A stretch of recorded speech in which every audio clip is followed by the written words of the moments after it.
Bon, je suis Fouassa Soumadi, le chef de bureau UNICEF. Cette journée qui commémore un peu le soulèvement des étudiants de Soweto en 1976, 1996 comme on le dit ici, est une journée très importante pour nous UNICEF. Et cette année, comme vous l'avez su, le slogan cette année, c'est l'éducation pour tous les enfants africains, et c'est maintenant. Et donc, du coup, en tant que UNICEF, nous nous sommes mis en commun avec le gouvernement pour organiser cette journée, pour se rappeler quand même que nous sommes aujourd'hui au Nord Kivu dans un contexte un peu compliqué où les enfants sont à bout de chemin, qui traînent, qui ne sont pas à l'école. Et comme on le dit dans le jargon local, c'est une bombe à retardement pour l'avenir. Et l'enfant doit avoir le droit d'avoir l'éducation et pour qu'on puisse lui préparer un avenir radieux. Et donc, c'est pour ça que nous sommes là et nous réitérons notre engagement en tant qu'UNICEF auprès du gouvernement pour fournir tous les efforts qu'il faut pour que les enfants reprennent les classes. Les réalisations sont nombreuses. Dans la zone aujourd'hui dite occupée, nous avons lancé des activités de clubs d'écoute par exemple.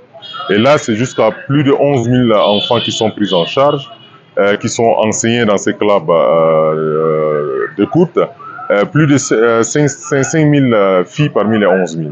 Et nous avons aussi plus de 80 000 enfants qui sont pris en charge par-ci, par-là, dans les différents camps de réfugiés. Mais c'est vraiment une goutte d'eau dans la mer, parce qu'il y a encore beaucoup d'autres enfants qui n'ont pas accès à l'éducation. Et nous sommes conscients et nous continuerons notre engagement auprès du gouvernement pour pouvoir accéder à tous les enfants, pour leur donner cet accès et ce droit primordial d'avoir accès à une bonne éducation de qualité. Bon, les difficultés, comme vous le savez, dans cette zone occupée, elles sont nombreuses. Hein. Déjà, le fait que la population a peur d'enrôler les enfants dans les écoles, ça c'est un des éléments, hein, et ça c'est discuté avec la population qui disent ils ne savent pas si c'est une activité du gouvernement congolais ou c'est une activité des occupants. Et donc, la peur de laisser son enfant aller à l'école, ça c'est déjà un premier obstacle qu'on a rencontré. Après aussi, les enfants sont plutôt utilisés pour les champs, aller chercher de quoi à subvenir à leurs besoins, parce que c'est une zone aujourd'hui qui est occupée et l'économie est vraiment à même le sol. Et donc, du coup, on se retrouve dans des difficultés où les parents utilisent les enfants pour d'autres fins que d'aller dans les classes, dans les classes. Ça, c'est quand même des éléments parmi tant d'autres. Je ne citerai pas un groupe quelconque, mais il y a effectivement des groupes armés qui ont des enfants et nous avons accès à eux. Nous avons, à travers notre section de protection, accès à tous les groupes et la sensibilisation continue et on récupère beaucoup des enfants. Aujourd'hui, je ne vous dirai pas des statistiques exactes, mais moi personnellement, j'ai rencontré 18 enfants enrôlés dans le groupe armé dans le département de Bambou, dans la zone de santé de Bambou, où j'ai eu un entretien avec eux.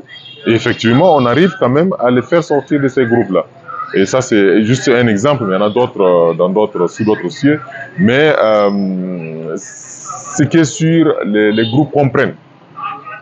Ils comprennent, ils nous les relâchent et on met des mesures d'accompagnement jusqu'à ce que ces enfants reprennent la vie normale.